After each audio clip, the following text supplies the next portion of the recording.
Waiting!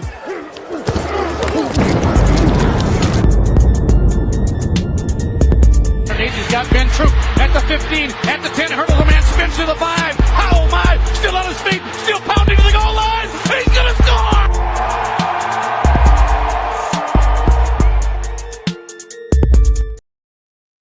That's right, y'all. It's no weddings in the fall, and it is a happy new year. We've taken a little break, but we are back. We got a lot of things to talk about indeed. Let's introduce the man of the hour, Ben Troupe. Welcome to the studio, sir. Commissioner, man, listen, I missed you the last couple of weeks. Look, the thing about these holidays is, I love to see them come. I love to see them get the hell on, because I'm just saying, it's a lot going on. Gifts to, the kids, to loved ones, people celebrate New Year's. You're not getting a gift for New Year. You know what your gift is? Waking up. Hey man, what am I getting for New Year's? Get the hell out of my house. What you mean? Why are you still here? But it's great to be back on with you, the commissioner, man. Like I said, a lot going on as far as like college football playoffs, NFL playoffs, end of the season, firings, all this kind of stuff, man. I'm just ready. Let's get to it. Yeah, so much to talk about indeed. Let's pay those bills first. If you're watching on YouTube, do us a solid, hit like, get a comment in there. Whatever the hell else you need to do, just do it for us, please. Notification bell. That was the word I was looking for. Do that for us. Little things stopping you from doing it. Big things popping for us when you do. We always do appreciate it. Also, if you're playing, now they're doing some daily or some DFS this weekend. So if you're playing some fantasy this weekend, go to Underdog Fantasy and use that promo code Troupe. We'll double that deposit up to $100. Make some money while the playoffs is on. That's what we're talking about. All right, listen, we got a lot to talk about. We got college football playoffs. We've missed a couple weeks to talk about. We got, like Ben said, we got NFL stuff. So let's get to it. Let's talk about the week. Well, this is the weeks on repeat.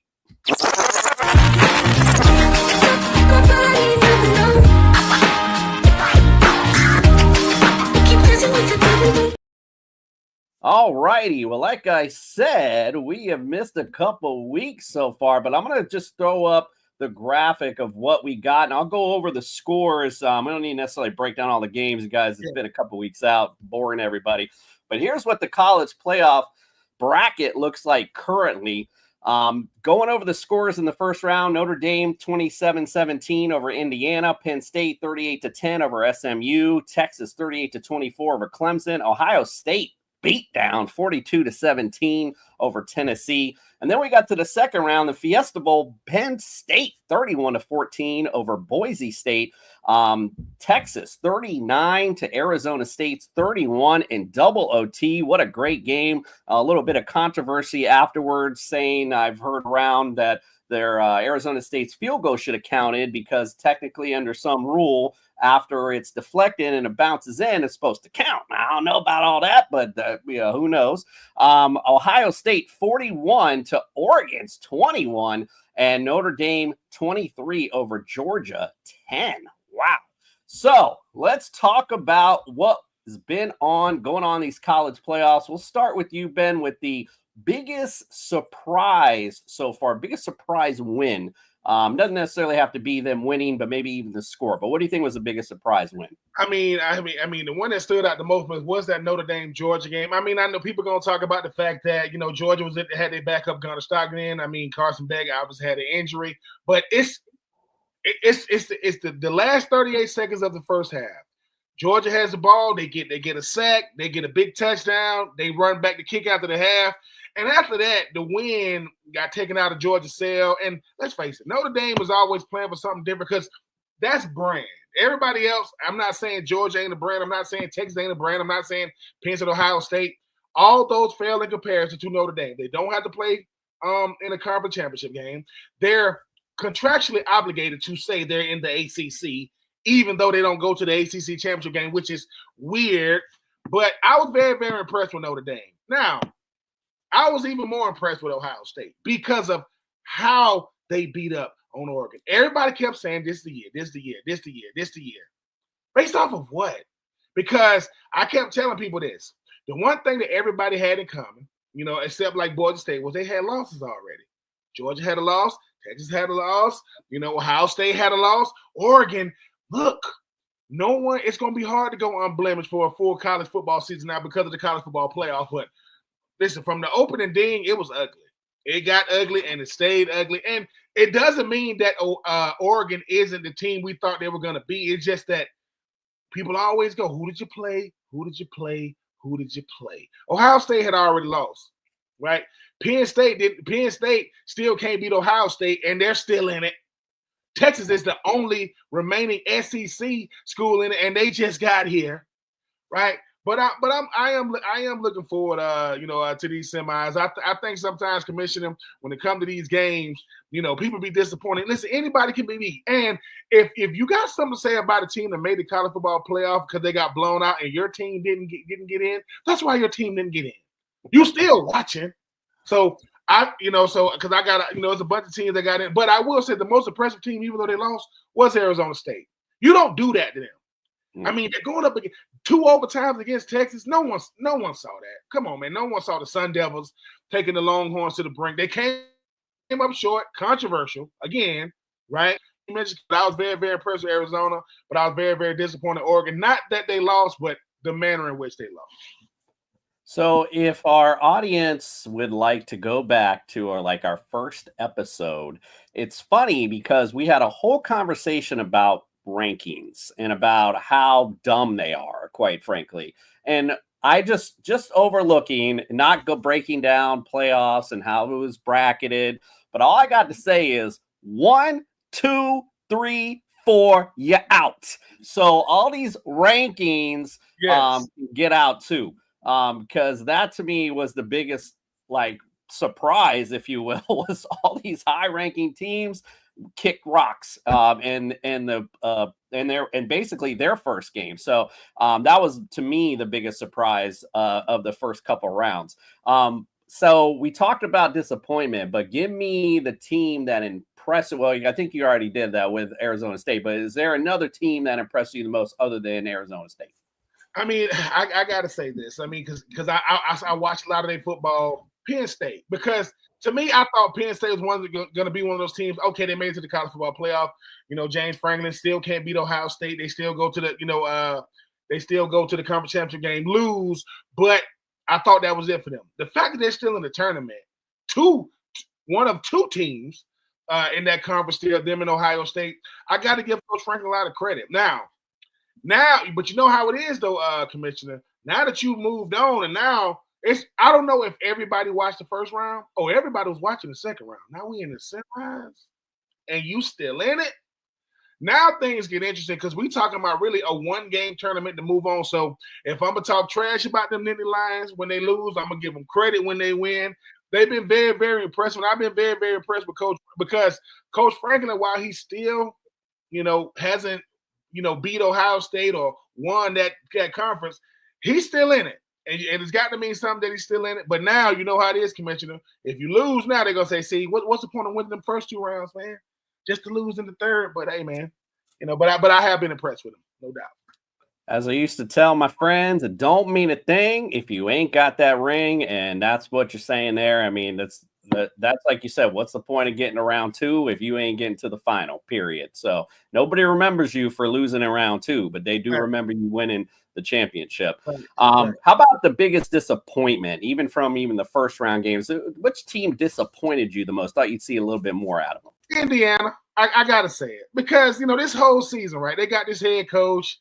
He's very flamboyant. He comes out and say Ohio State sucks and Penn State sucks. And when they finally meet Ohio State regular season, they get beat, right? But they still get in. Now people thinking, oh my God, you got these Cinderellas. No, man, listen, man, Cinderella is a fairy tale, man. It's a chick that left a glass slipper. You don't get the prince by leaving no glass slipper. This is the fairy. This ain't real, man. So for me, it was a big. They on college football game day. People celebrating them. Just stop it. Let's just pump the brakes on Indiana. For Indiana, like Kentucky, is it's a basketball school. It is. They got movies made about them. Nothing against them. It's just I just thought it was gonna be much ado about nothing because like it is, like you said, Commissioner, who's gonna remember losing the first round? Nobody. Nobody's going to remember. Because right now it's 12 teams. Pretty soon it's going to be 16. Pretty soon the college football playoff is going to look like the NCAA tournament football edition. You're going to have a bunch of teams in there because, it's good for ratings. It's good for exposure. It's good for that moolah because they're going to make some money. But, yeah, Indiana was my biggest disappointment because, like I said, you're going to do all that to get in just to get in and look like that? Man, you could have stayed home. Could have went to a regular bowl game. And you could have did that. So, for me, Indiana.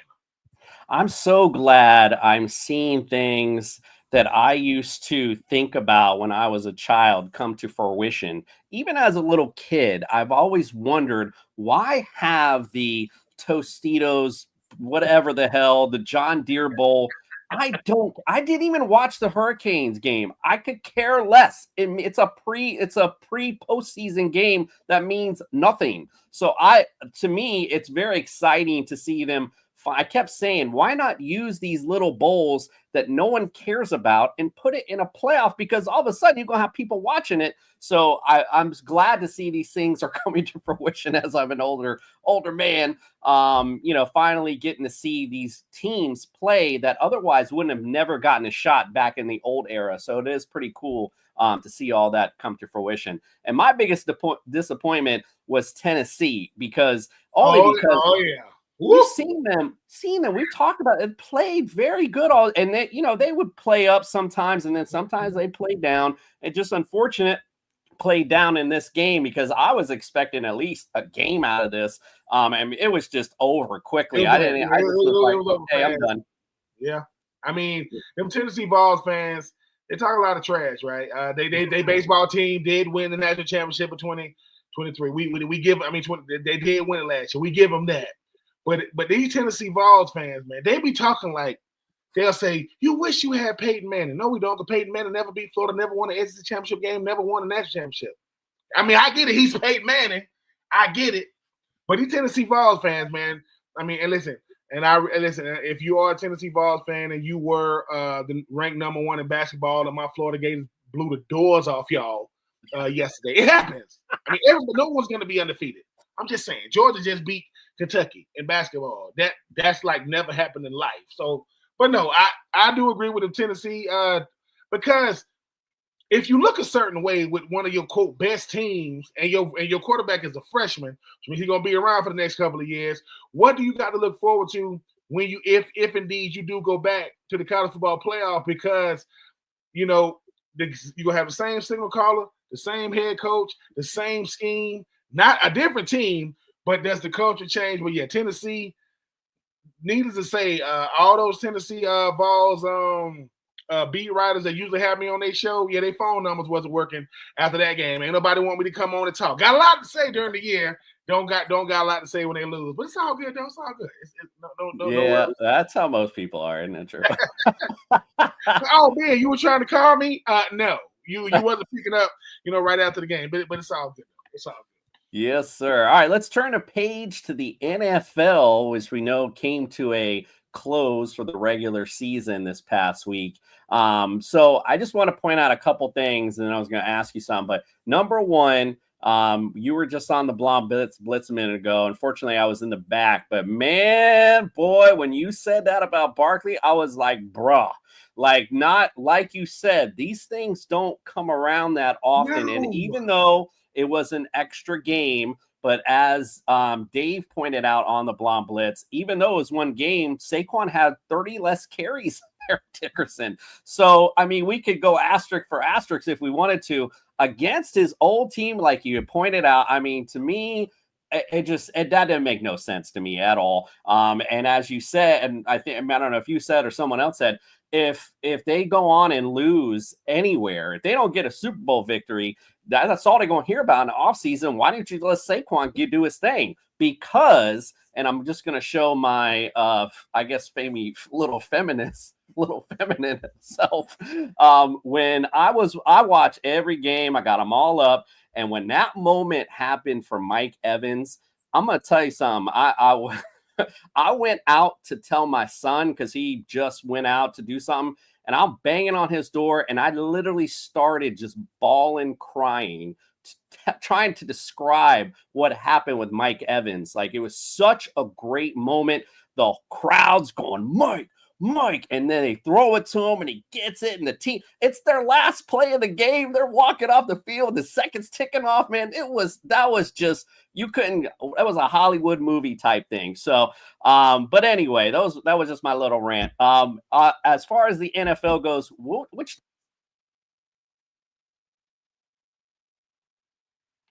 you hit the mute. You muted yourself. Can you hear me? I hear you now. Yeah, when you got the rant, it just hit the mute real fast. That's all. Damn. So which team do you feel ended the year the biggest disappointment? I hate to say this, man. I hate to sound like a homer, but the freaking Falcons, man. Oh, it's like, look, they're not gonna go to the playoffs, right? Let me say this. They're not gonna go. They could not stop Bryce Young. Bryce Young just scored another touchdown. I mean, they couldn't stop him a nosebleed, right? And the reason why I say they're the biggest disappointment, because they beat Tampa Bay twice. Kirk Cousins threw 9 touchdowns against Tampa, right? And they just fell off. It's like, and then you don't wait till 3 games left in the season to go to Michael Penix. What you think he's gonna do? He won his first game, should have won against the Commanders, right? But didn't, and then you lose against the Panthers. It is Atlanta. Now, I will say this now. I am not disappointed in America's team, the Dolphins. I am disappointed in Tyreek. Really, Tyreek? All that talk. You'd had everything to say about your former team. Who's the most accurate passer? That's Tua. Oh, man, I love being down here in Miami. Then all of a sudden, man, I ain't used to not making the playoffs. Sit your behind that. Listen, I don't want to hear that, Tyreek. They've given you more than enough money. They gave you a contract extension going into this season. I don't like stuff like that, Commissioner, for this reason. No one even asked you to say all that stuff. When they asked you Tua versus, when they said Tua versus Patrick Mahomes, listen, man, I'm just here to talk about my quarterback now. I appreciate what happened over there. I'm here to talk. That's not what you did. You starting podcasts. You talking trash. You challenging Noah Lyles to races. You know what I'm saying? Don't do that, man, because it ain't go your way. Don't do that. Oh, we got to have a viable backup. No, dude, be a real pro. Listen, if a guy like Tua goes down on any team, that team is going to struggle, right? So I didn't like that about Tyreek, because I just think sometimes people think they got way too much. Tyreek, listen, I'm going to say this right now. You're never going back to Kansas City. That's never going to happen. You go back to Kansas City if they need you. They won 2 Super Bowls without you, okay? So stop it. I didn't like that, because people say, I think people blowing it up. No, they ain't making enough of a they ain't talking about enough. Come on, Tyreek, man. How hard is it to say, listen, man, the season didn't go the way we want. I understand we had to deal with injuries. Looking forward to coming back. Now I got to do what's best for you and your family. You took that check, right? That check cleared, right? So what are you talking about? That check cleared. I don't like it. I don't do it for the money. The hell you don't. I don't know. Now listen, I'm happy that you and your family made it out of that fire. I'm happy that nobody got mad. But come on, man, stop it. Like I don't like it that Tyreek did that, because when you go, I ain't not used to making the playoffs. You made the playoffs a year ago. With a healthy Tua. Tua wasn't healthy this year. And Mike McDaniels, if it's true that Tyreek took himself out the game, he wasn't available. What is this, a phone call? Is this a Zoom? Are you a second? Mike McDaniels deal with a lot of nonsense that he tried his best to keep under wraps. If this thing blows up, which I hope it does, Commissioner, because if everything blows up, that's when you start hearing stuff. Hey, I hope they keep it professional, man, because like I said, I think they got a nice core down there. I mean, they got to deal with Buffalo and, things of that nature. But I just didn't like Tyreek going on his little rant, man. Man, listen, talk to the media for a second. Take your behind outside. Like, go to your car. What do you, I mean, would you say, I'm out, man? No, the hell you not out. They're not going to release you off that contract. No, that's nonsense. And if you try not to show up at training camp, fine him. Fine him a lot. Because that's ridiculous, man. They gave you more money than Kansas City. Now their money ain't good enough? Stop it. And when he said the birth of my daughter, not to get in his personal business, but I heard you had a whole bunch of kids this year. I'm not getting in his business. I heard you, good Lord. Hey, listen, learn how to, just do other things better, because I wouldn't trust you to take the freaking brownies out the oven, let alone. So anyway, I'm just saying, I didn't like that stuff about Tyreek. It got on my nerves. So I'm about to crack my knuckles because I'm about to say a few things. Number one, Tyreek's right. about one thing. He's right about, and we're gonna get. Actually, I'm gonna say that for last. That's gonna transition in the next thing. But the other thing is, yeah, obviously the other part he's not right about is he shouldn't be saying all these things. This is stuff you say privately. You don't come out in the media and say these because he already knows what's gonna happen. It's gonna blow up and da da da da da. It's silly. And no offense to Tyreek because he is the man, but in the red zone, you a liability. Period. How many times we've been in the red zone and we can't throw to you because you're about taller than me, so a little bit taller than me. So anyway, long story short, that's why I was like, bro, like, please chill. I knew. Here's the thing, right? People kept saying, man, you really think that Mike McDaniel is really scheming this thing up to get Tyreek open? Yeah. Like people. Now, hold on. Let me say this. Now, Tyreek can get open. I'm not saying he can't. But that huge of a drop off from one quarterback to really? It's almost like, what if I've never seen Tyreek play and I come to a game, I say, which one? He's number 10. Right there? Yeah. What's going on? I don't know. Like, I really don't know. It's almost like, listen, back-to-back 1,700-yard season, which is very, very hard to do. Rare company. Didn't have the season that he wanted, right? But this is when you show professionalism and maturity. You don't go out there and do that. Because think about it. Can't nobody else do that on the team. Tua can't do that, right? I mean, Waddle can't do that. A-Chain can't do that. And guess what? I don't think those other guys would do that. It's almost like it make you go, if I'm listening to that, if I'm Waddle and they going home, they like, what's up with your boy? What you talking about? What are you talking about? He out. Who? Tyreek. For real? And he look and go, what the? Because I'm like, bro, you that's rookie stuff. You've been in the league too long for that. You doing that? Because let me tell you something. I still think he's gonna be back. He'll say the right things. Listen, Miami. He will be back in Miami next year. He got to be. I mean, he gonna be back. But I'm like you, Commissioner. Number one, you're a good player, Tyreek. They voted you number one over Patrick Mahomes in the top 100 players. But we see the whole game, Tyreek. Sometimes it ain't the scheme now. It's you. Sometimes it's a scheme. Sometimes it was you. Because I ain't want to talk about the red zone targets, but it's like almost like it's like anything inside the 10, you just, all right, man, maybe I can pull a safety. But come on, Tyreek, man. You could have earned a lot of points from the league perspective and your teammates' perspective, and I think you lost both. Come on, bro. Don't let the prima donna come out now. You made way too much money. They've given you way too much attention. Stop the nonsense, man. Just stop the nonsense. Not only that, but he's had quite a few drops. And the reason I bring the red zone liability up, there was 2 games last season against the Chiefs and against the Bills where we were in it, and then we get to the goal line. I remember they try to force the ball to Tyreek, but he, because of his height, is a liability down there. So anyway, well, the other thing I wanted to say, because you had mentioned his name, is Mike is soft, period. I don't know what happened to him, but like he used to do things like, I remember distinctly last season, or maybe it was the year before, I can't really remember which it was, but we were playing, I don't even remember who we were playing, but it was like 30 seconds left in the half. It wasn't much left. And they had the ball still, and this dude's calling timeouts. Mike, I was like, what are you doing? Ended up, we got the ball back. Tua threw a pass. There was a pass interference. We got a field goal for the end. I was like, oh my God, that's gone. All of that's gone. And I'm going to tell you, I'm going to give you a perfect example of what I mean. Well, I could give you examples about the game, the play calling. Just watch a Dolphin game. I have never seen more screens in a basketball game than I've seen that they throw. But and you got all this speed. Throw it the hell downfield. What are you scared of? But anyway, I'm going to give you a different example. We're playing the Browns, right? And here Tyler Dotson gets a pick. And that game at that time was like a field possession game. Like we were kind of going back and forth.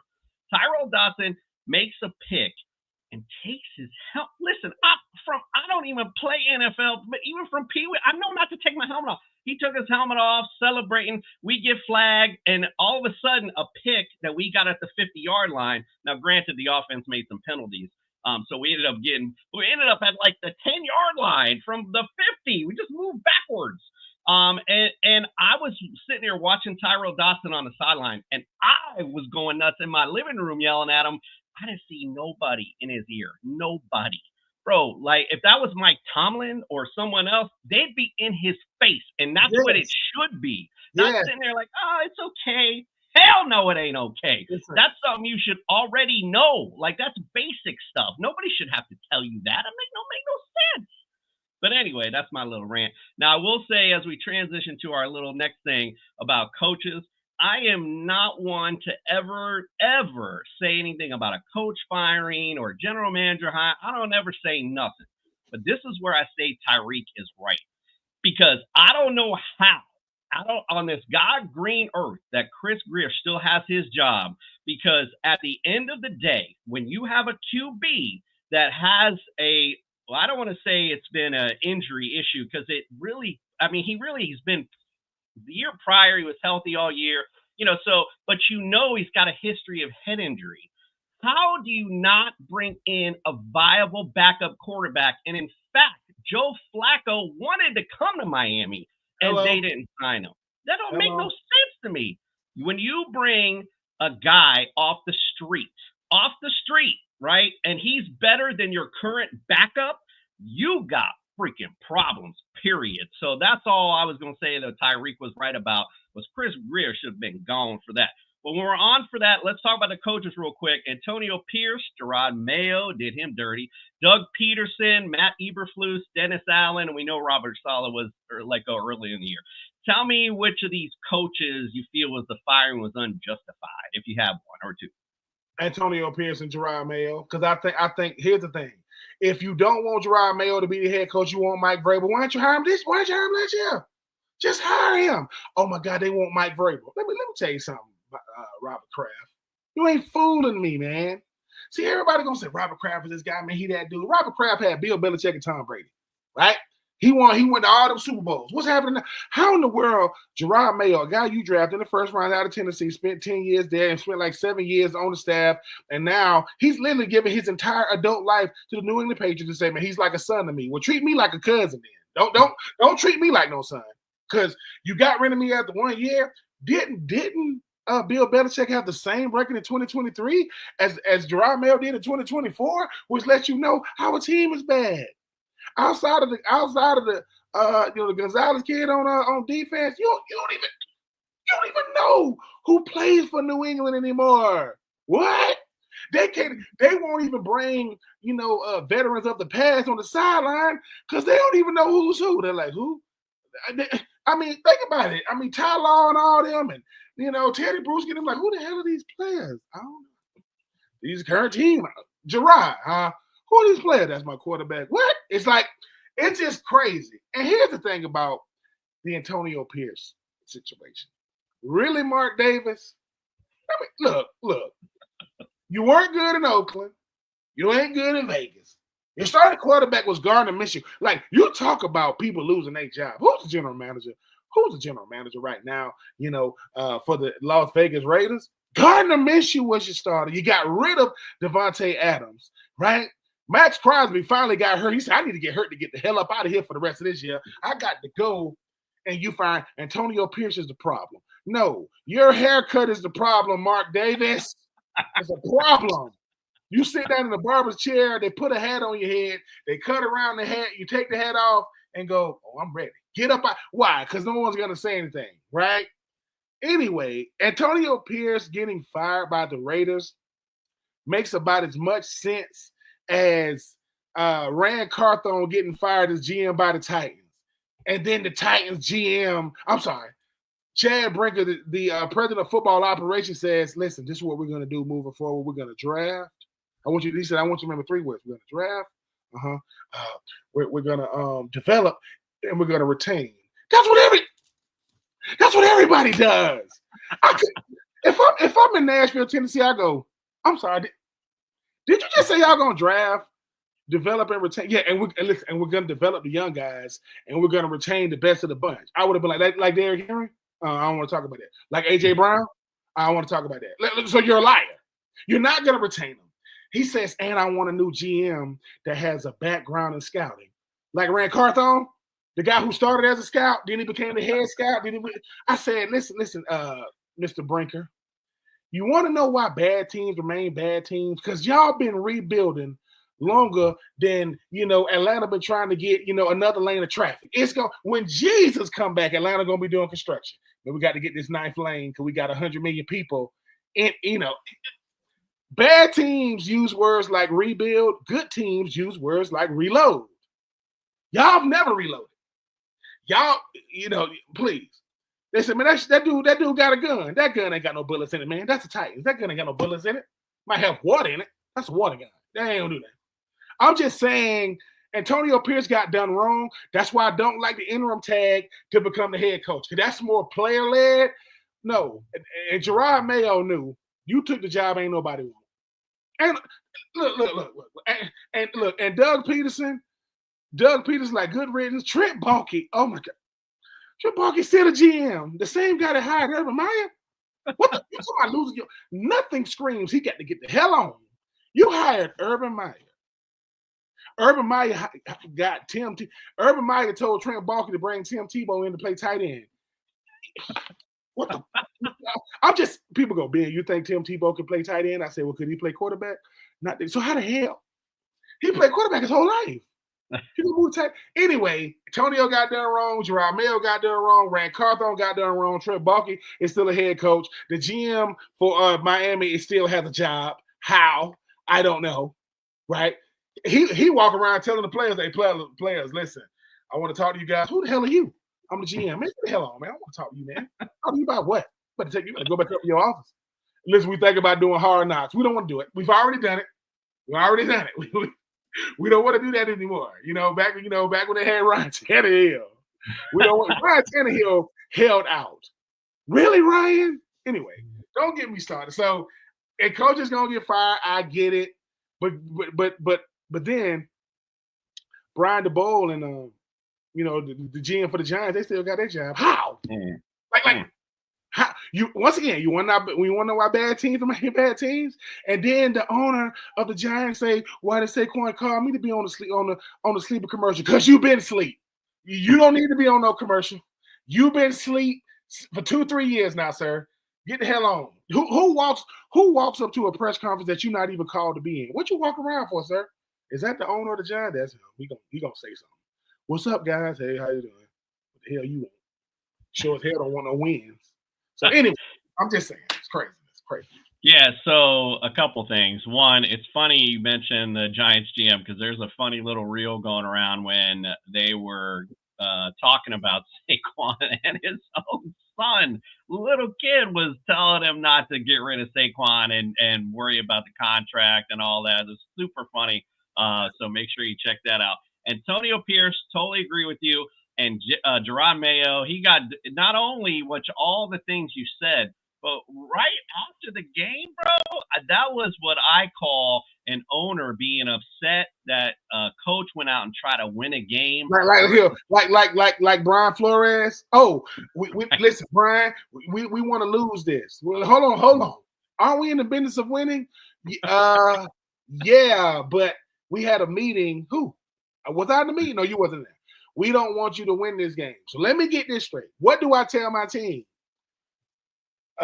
Don't win. What? 1, 2, 3 break. No, it's like, so hold on. I got punished for winning? Yeah, because now, we don't get the pick that we wanted. And now, Gerard, we went from pick number 1 to pick number 4. You know what Gerard said? Ain't nobody trying to come to New England, man. People come to New England. Listen, people come to New England think Tom Brady gonna be upstairs. They're gonna be like, Tom Brady, he's part owner of the Raiders now. That's how much he don't want to be in New England. And so get out of here, man. Like, stop it with the nonsense. Crazy. So one other guy I just wanted to throw out there too, because I kind of went past it real quick, and it was earlier in the season, but Robert Saleh, I just wanted to point out that after they fired him, the Jets turned into one of the worst defenses in the league. So goes to show you that firing a coach mid-season is not such a good idea, okay? Just to let you guys know a little something.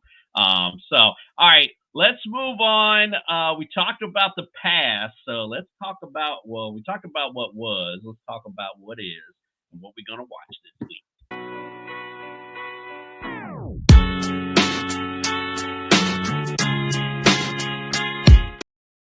So I'll throw that graphic up again. Let's talk about this college football playoff. Indeed. I don't know if this is the Final Four you were expecting, but this is the Final Four you're going to like. We got tomorrow night in the Orange Bowl, number 6 Penn State versus number 7 Notre Dame, 7:30 p.m. on ESPN. Interesting enough, this series overall is tied 9-1. Notre Dame's favored by 1.5, and the over/under is 45.5. Now, they've only played in one bowl game, and it was back in 1976, the year I was born. It was in the Gator Bowl, and Notre Dame won 20-9. So you tell me, who's going to win this game and why? I got Notre Dame breaking the tie. I respect and appreciate and actually admire what Penn State has done. You know, I think when you talk about a Coach Franklin, he's always playing in the shadows of Michigan, who already won a national championship last year. He's always playing in the shadow of Ohio State, the biggest brand, right, in that conference. And Oregon's first year in, they winning the thing. They winning the whole thing. I think the thing about Notre Dame, nobody has – there's the people talking about Coach Day got a lot of pressure on him. Not more than Coach Freeman. Coach Freeman has the most pressure on him because of who he coaches for. The brand known as Notre Dame. The fictitious character everybody talking about, play like Rudy. Rudy isn't real. Okay, Sylvester. Okay, Rocky fans. You can't get hit 158 times in a boxing match and still win it. No. Anyway, I like the fact that, though, Coach Freeman bounced back from that loss against Northern Illinois. Because I remember when they lost, we came out and said, that's an ugly loss. And they bounced back. And let's face it, unless Coach Freeman wins the Natty, people are going to think that Brian Kelly shouldn't have never left. They made the wrong hire because they hired from within getting him. So I think it's going to be a good game, but I think Notre Dame, they playing some real good for Notre Dame. Notre Dame will blitz you every freaking play on defense. I don't know what their blitz rate is, but it's high as hell. Like some teams will blitz 2 or 3 times a game. They'll blitz 2 or 3 times a quarter. And if they start getting to Penn State's quarterback, it's going to be a long day. But I got Penn State winning. Notre Dame winning. And shout out to Jordan Clark, the son of Ryan Clark, who started off at Arizona State. And I didn't know this, but Ryan Clark said that his dream school coming from Louisiana was Notre Dame. Now his son gets to live out the dream. So a good game, but I got the Fighting Irish. Touchdown Jesus will get the win come tomorrow night. I like that. A quick fun fact. One of my only college football games championship games that I've been to was, I don't remember the year, so my bad on that, but it was in the Orange Bowl, and it was one of those years where like Miami could get a share of the national championship with someone. I couldn't remember. I think we had to beat Georgia Tech. So we beat Georgia Tech. Man, I don't even remember. I got my history all messed up. Long story short, I think it was Notre Dame played Georgia Tech, and I'm getting my history all messed up. And in fact, Dick Vitale was sitting right next to us at this football game, and that was when Rocket Ismail ran back the kickoff, but then got a flag was on the play and got called. But so it was cool to be at a cool championship game. Just a fun fact. And I just want to mention too, Notre Dame was struggling so bad this year. I remember me and you thought Navy was going to beat them. Yeah, I said Navy about to get the upset. Navy about to pull the upset. But Coach Freeman, he's trial by fire. I mean, since he became the head coach, didn't have a good first year. Obviously had an okay second year. People say, is he the guy? Listen, you win a national championship with Notre Dame. That's Hall of Fame type words. Lou Holtz won one. Hasn't been much to talk about since. Coach Freeman, he's on the brink of it, man. Last time they was in the Natty, they had to do with a Manti Te'o who had a fake girlfriend. I'm just saying, they've come a long way since then. That's all I'm saying. Well, he never gonna live that. Got a Netflix special. Netflix must play some good money. We gonna do this. We gonna do this with or without you. Okay, I could be on it. All right, let's get to the Cotton Bowl with number 5 Texas versus number 8 Ohio State. Texas leads the overall series with Ohio State 2-1. Actually, Ohio State's favored by 5.5, and the over/under on this one is 53.5. They last bowl game they played, well, it's only played in one. It was in 2009. It was the Fiesta Bowl, and Texas won 24-21. But who wins this one and why? This is the battle of the brands. Boy, you got Ohio State and Texas. They don't get much bigger in brands when you talk about this, but listen, Texas is talented, but I think Ohio State might have the most talented team in the country. You see what they was when Ohio State decided to play, it's a wrap. I mean, they got this freshman. I don't know he's probably from Florida. This kid, number 4. Good Lord. 6'3", about 220, out there looking like a taller. He kind of look like DK Metcalf. Kid is big and he's nasty. I think Ohio State. I got Ohio State with the win. It's gonna be a good. Texas not gonna go quietly into the night now. Come on now, Cotton Bowl. They're in Texas. Nope. We're not just gonna go away. But Sarkisian is a good coach. I think Coach Ryan Day, just like a Coach Freeman, he's playing for something different. Nobody's on the hot seat. Now if Ohio State would have lost Tennessee, I don't know. That would have been different. But they made easy work of Tennessee, and they told Oregon, listen, man, y'all new to this, we true to this. Okay, y'all got Nike, we got the O. So I'm just saying it's different. I think it's gonna be a good game, but I'm gonna go with Ohio State. I think, I think in the national championship, you're gonna have essentially the Yankees versus the Red Sox. Ohio State, and you pick who's who. Ohio State could be the Yankees. Notre Dame could be the Red. Because I think for college football, you end up with those two brands in the inaugural college football playoff, 16 teams, or 12 teams. Give me Ohio State versus Touchdown Jesus and the Natty. I ain't gonna get my prediction now, but I think Ohio State does beat Texas. Yes. Yep, I'm with you, man. It's all about. That's what's cool about the playoff stuff. I mean, in the NFL, it's always the hot team. Right now, Ohio State's a hot team right now, so I'm with you on that one. Absolutely. All right, let's turn a page to the NFL. Take a look at the brackets real quick. Here we go. The only thing missing here is America's team, the Miami Dolphins, but I'm kind of glad because I feel like we might have just got waxed up in Buffalo anyway. But let's take a look, of course, at our wild card weekend. I'm just going to go in order of the games that they got set up. So let's start with Chargers at Texans.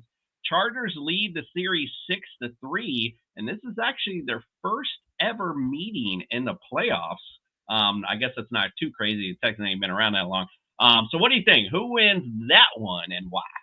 I got the Chargers winning. I think Coach Harbaugh hasn't gotten enough credit for what he's done his first year back in the National Football League. He kept saying, look, man, you give me a quarterback, you give me a defense. When I think the Chargers defense will rank number 1 and number 2 in the league, Derwin James and Bosa and company, Justin Herbert. I mean, they got rid of guys like Keenan Allen, got rid of guys like Mike Williams. They back in the playoffs.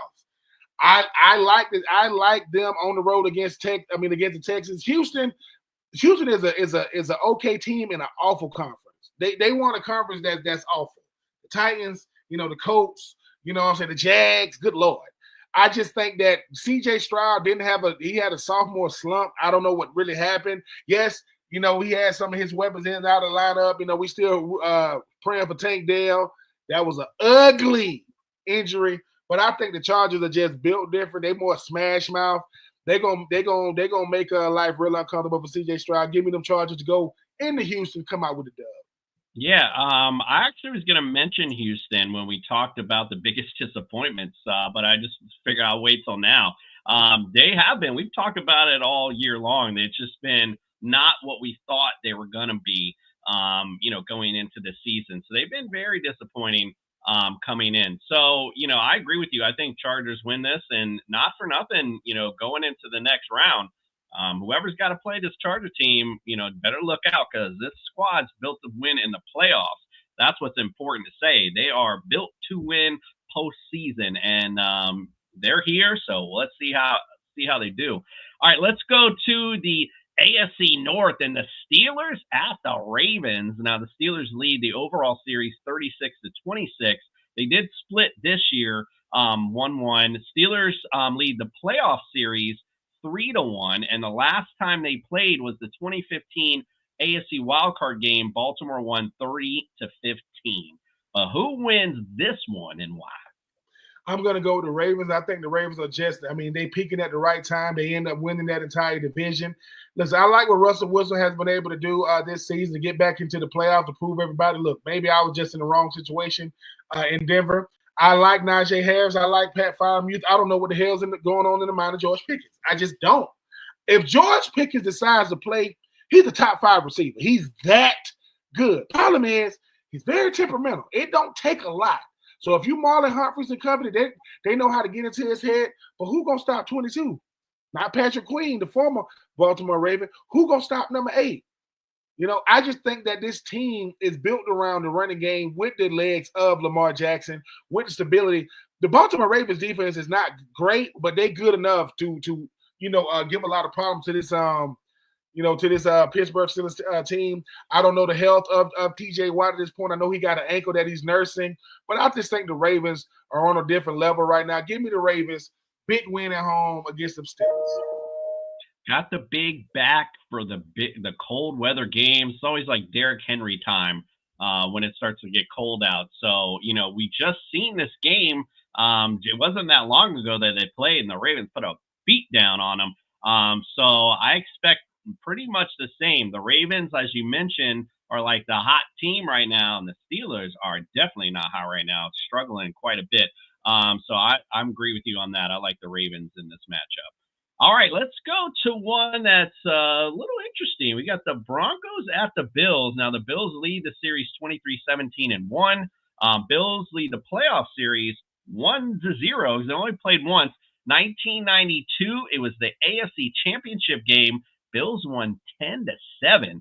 Not thinking that's going to be the score in this matchup. However, we did want to mention there is a slight chance of snow in this one, which will make things lots of fun to watch. So what do you think? Who wins this one and why? I got the Buffalo Bills in this one. I mean, they seem to like inclement weather, whether it's snow on the ground, whether it's cold, whether it's muggy, whether it's raining. Josh Allen is on his MVP type trajectory, even though I don't think his numbers are better than they want Lamar Jackson. I give Sean Payton and Bo Nix a lot of credit this year. No one saw Denver even having a halfway decent season, let alone this type of season with a rookie quarterback. Bo Nix has been better than expected. They're going to make more of a game of it because when you got a rookie made it to the playoffs, man, that's like a bonus. I mean, because he didn't go through a rookie slump. He made it to the playoffs. It's against Buffalo. I think they're going to make a good game of it, but I just think it's going to be too much Buffalo in the end. Give me Buffalo to get a big win against a young Denver Broncos team that's trending in the right direction. You aren't the only one who has said this is going to be a good game. I actually disagree. I think in Buffalo, with those fans and the rowdiness, I think Broncos going to get swept up in this one. But who knows? I hope it's a good game. We'll see. Yeah. But I think Buffalo's going to put the beat down on them. All right, let's go to the next one. Packers at Eagles. Packers lead the series 28-19. Eagles won this year. They played in week 1, 34-29. The Eagles lead the playoff series 2-1. Last time they played was in 2011. It was the NFC wildcard game. Packers won 26-16, and here we are today. What do you think? Who wins this and why? Listen, I mean, you got, I think the thing about the health of Jalen Hurts is going to be the main thing. I do think he's going to play. I don't know how much they're going to turn him loose coming off an injury, but they're going to unleash Saquon, get the ball to A.J. Brown, get the ball, to Devonta Smith, trust that defense, Jalen Carter on that defensive line. You talk about, listen, Chauncey Gardner-Johnson has been a ball hawk. He was a ball hawk the first time he was in Philly. I think he got 6 picks this year. I think if Jordan Love and company, I know he lost one of his big wide receivers for the year, but I think the thing about this Packers team, they scrappy, right? The weather's not going to be a factor because the weather sucks in the wintertime in Green Bay. I mean, when I was in Green Bay, we stayed at this crappy hotel, and the only restaurant I saw was a Hardee's. This is no lie. That's all I saw. Hardee's and the Shoney's. That's it. I'm pretty sure stadium is beautiful, by the way, but I'm just saying. I I think Green Bay, real similar to what I said about Denver. I think they make a game of it, but I just think Philly is just too good of a team, top to bottom. Nick Sirianni has understood I'm supposed to be in the background. Saquon Barkley has had a week off of football. Give him the rock. I can see Saquon going for $150, $175 easy. I got Philadelphia moving on. After not letting him play for that, you better give him the ball 80 times in this matchup. I agree with you, though. I do like Philly. Actually, you're correct. No weather in this one at all. It says clear skies, 36 degrees set for that one. So, yeah, it's going to be a nice night. I think this will be a good game, though, either way. But, yeah, I'm leaning for the Eagles on that one. All right, let's go to this one I can't wait for. Commanders at Bucks. The series for this is tied 13-13. And remember, same as our last game, these teams played in week one. The Bucks won 37-30, although these are two different teams at this point. But I think we're going to see a lot of offense in this. Bucks lead the playoff series 2-1, and the last time they played was in 2006. The Bucks won the wild card 17-10. So what do you think? Who wins this and why? I like Jaden Daniels and the Commanders going down to Tampa and getting a big win. You mentioned week one, week one of his rookie year, his rookie debut, he put up 30 in week one. When he's still trying to figure out how do I fit in this league. Well, he's the runaway offensive rookie of the year. The last time the Commanders, who were in the Redskins, had a rookie, his name was RG3. Real similar to Jaden Daniels. Wait a minute. RG3 got drafted number 2. Wait a minute. RG3 won the Heisman. Wait a minute. RG3 won Offensive Rookie of the Year. And RG3, just like Jaden Daniels, had his arm and his leg. Now, we do not hope Jaden Daniels' career ends up. Now, there was a guy by the name of Haloti Ngata who caught RG3 into his football career when he hit him in the leg. Vita Vea is bigger than Haloti Ngata. I just like – the reason why I like the Commanders in this one, Commissioners, because Jaden Daniels' game is silky smooth. It's almost like he wanted to be put in bad situations so he can show what he can do. He doesn't get flustered. The moment is not too big for him. I mean, it's almost like the game. He creates his own rhythm within the game. Love what Baker Mayfield has done. Love, and I want to touch on what you said, Commissioner. Love what the Bucks did what the Bucks, Todd Bowles, and those guys did. For Mike Evans to get him that 11,000 yards. That's what you do when you love a player that's giving you all he has in a guy like Mike Williams. But it all comes to an end. The tie will be broken by the Commanders. I just think that Zach Ertz, who has a Super Bowl, who has playoff experience, who kind of helped them seal that win to get into the playoffs against my Falcons. I just think that they plan, but they want to validate what Jaden Daniels has done his rookie season. They don't want it to end with, oh man, he had a good rookie year, but they got bounced by the Bucks. Love what Baker Mayfield has done this year, put up some big numbers. But I just think top to bottom, I'm gonna go with the youngin. Give me Jaden Daniels, give me the Commanders. And I think those guys. It's gonna be a good game, but I'm gonna go with the Commanders. So I might reflect everyone's view on Baker Mayfield when I say I treated him back in the day as a joke. Even that Cheez-Its commercial when it's like, I woke up feeling the cheesiest coach. I mean, that's kind of like Baker Mayfield, right? I was like, but bro, I have grown to respect that guy so much. When Mike Evans was out and they had nothing, I'm watching this dude, Baker Mayfield, making spin moves. He's doing all. And this last game, I saw him. He literally went for it. He went for like a late slide. It was semi. It was pretty late when he slid, and the defender went and he kind of hit him, but he didn't. It wasn't a vicious hit, but he still went and hit him. Man, I seen Baker Mayfield get up and literally first of all, he gets up and pushes that dude and just stands over him. Like, I couldn't believe it. That's the kind of leader I want as a quarterback, bro, period. I absolutely love this Bucs team. And the Commanders are really good. I'm just kind of pulling for the Bucs. I hope they do win it because I just want to see more and more Baker. Baker Mayfield, he has a big personality, and he's gone through the ringer. I mean, let's face it. When the last time Cleveland had a good quarterback? So it's not his fault. Cleveland went through a whole bunch of quarterbacks, a whole bunch of them. Johnny Manziel lasted 2 years in the league because he got drafted by Cleveland. So don't get mad at this man right now. Come on, man. Nobody want to play in Cleveland, man. I feel like Joakim Noah. It's Cleveland. I mean, I ain't never heard nobody say they want to, vacation in Cleveland. That doesn't happen. LeBron don't want a vacation in Cleveland, and he played for the Cavs. Stop playing with me. You could even do one better. And how about the Panthers not only having Baker, but having Sam Darnold as well? They went for Baker Mayfield, to Sam Darnold, to Cam Newton, and they was like, look, man, to PJ Walker, they said, look, Jake Delhomme said, stop calling my phone, bro. I'm not coming over there. No. Hell no. I used to call him Del Homie because I couldn't. Delhomme. I mean, only in the NFL you got to pronounce names like Tua Tagovailoa. Hey, man, Troy Polamalu. I said, listen, man, some of these names are hard, but you better get it right because he's starting. So get his last name. Definitely get it right, indeed. All right, let's go to the I guess this is a Monday night delight. The Vikings at the Rams.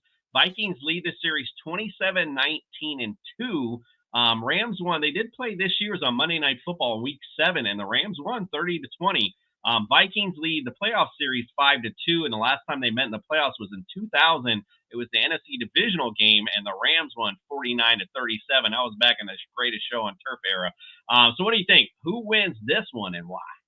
Listen, when I was on the Blonde Blitz, I was tripping a little bit because I was getting caught up in my Matthew Stafford, man crush. When I said, because this guy just puts up numbers. Like no matter where he is, he gonna get right. But Sam, I am Darnold. Let me tell you something. People go the same way we feel great for Baker Mayfield landing in a place that caters to what he does. You got Justin Jefferson, you got Jordan Addison, you got you got Hockenson. I mean, you talk about Aaron Jones, you talk about John Grenard on defense. Harrison Smith is still in the league, picking, making plays. I just think listen, it was some great stories in the league this year. I don't know if anyone is better than Sam Darnold and what he's done.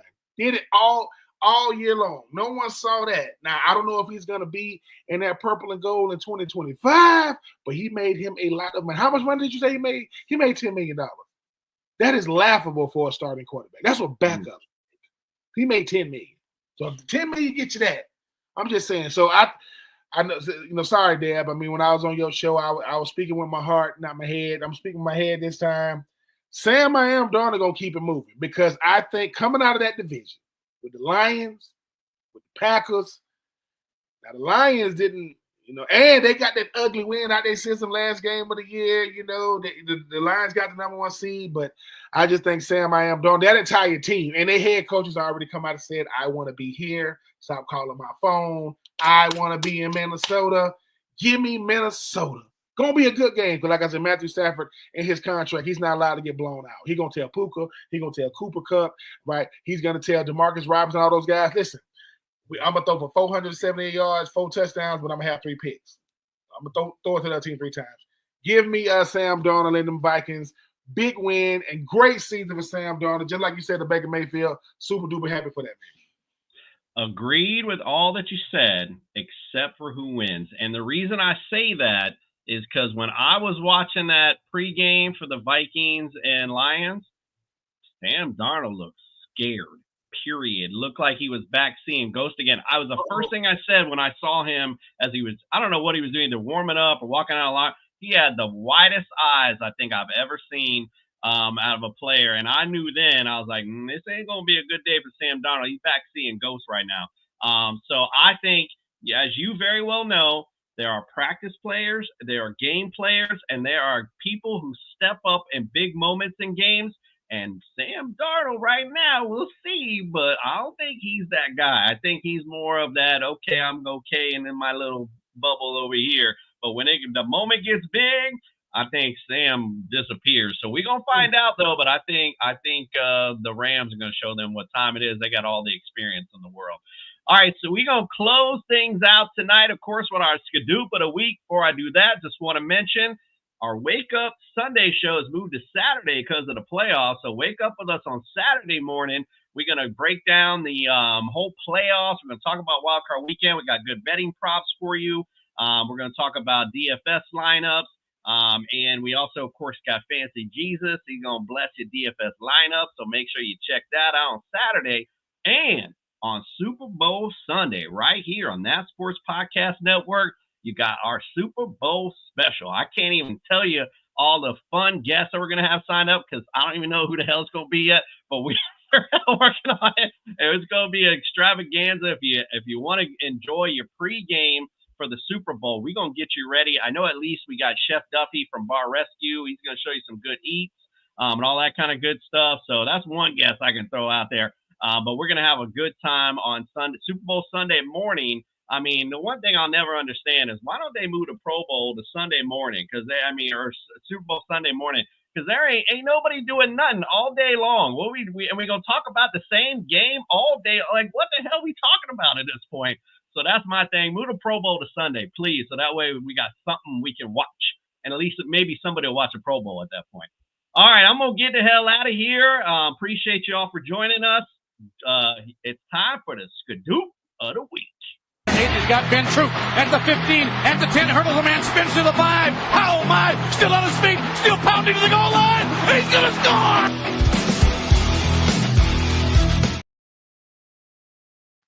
What up, my good people? Listen, I missed y'all the last couple of weeks, man. It was the holiday season, but listen, as much as I love the holidays come, I love to see them go. We are back, and I always appreciate you guys taking the time out, to give me a quick listen. But look, it's the end of the NFL season. This is supposed to be a time to where everybody, if you're making the playoffs, you're getting ready for the playoffs, and if you miss the playoffs, you're clearing out your lockers, and you're getting ready to move on into the off season. Hopefully, get into your routine, take your family on vacation, just put the season behind you. But before I can put the season behind me with certain teams, I just want to ask. Something the commissioner said that I don't get. How is it some of these coordinators, how is it some of these GMs still keep their job? You mean to tell me in New York they got rid of Saquon Barkley, who was professional enough, courteous enough to not beat y'all head in for Eric Dickerson record, for then Brian DeBoer and the GM to keep their job? You talk about a Jacksonville Jaguars team that just got rid of Doug Peterson because he didn't hit a winning record, but you got Trent Baalke, the guy who orchestrated not only getting Urban Meyer, but getting the old strength coach out of Iowa, bringing back Tom Coughlin, getting rid of Jalen, getting rid of guys, like Jalen Ramsey. Getting rid of guys like Leonard Fournette. I don't get it. Then, my Titans. 2 years ago, the Titans hired Rand Carthon, a former teammate of mine that played 4 years down there at the University of Florida running back. He's the first black GM in Titans history. Do you know after 2023, they gave him a contract extension and added to his role to then fire him at the end of 2024. And Chad Brinker, the president of football operations, who is now in charge of getting a new GM, who's now in charge of picking the players, who's now in charge of deciding all these situations, and saying the guy I want to come in, I want to be a scout. Look, I'm gonna say something the commissioner said. They pay y'all to do this stuff. They pay y'all to do it. I think we should get some of that money. Because if they pay you to do a job that you don't do, either one, you stink at it, two, you ain't good at it, three, you don't really belong here, or four, all of the above. I'm going to go with 4 or D, all of the above. I'm telling y'all, good teams reload, bad teams rebuild. The next time you hear a good team, listen to that wording. The bad team will say, we're in a rebuild mode. Rebuild means you're never going to get to where you're trying to go. Because no one cares about rebuilding. People care about winning. Unless you play for the Dolphins when it was with Brian Flores. He got fired for it. And Gerard Mayo got fired for doing what you're supposed to do. Anyway, you do you. I'm going to do me. I love y'all. This is No Weddings in the Fall. 2024 just like 2025. If you get the hell slapped out of you for being in church in 2024, you're going to get the hell slapped out of you in 2025. Only if we catch you getting married in the fall. I am Ben Troupe. He is the commissioner. There's No Wedding in the Falls, and we out of here.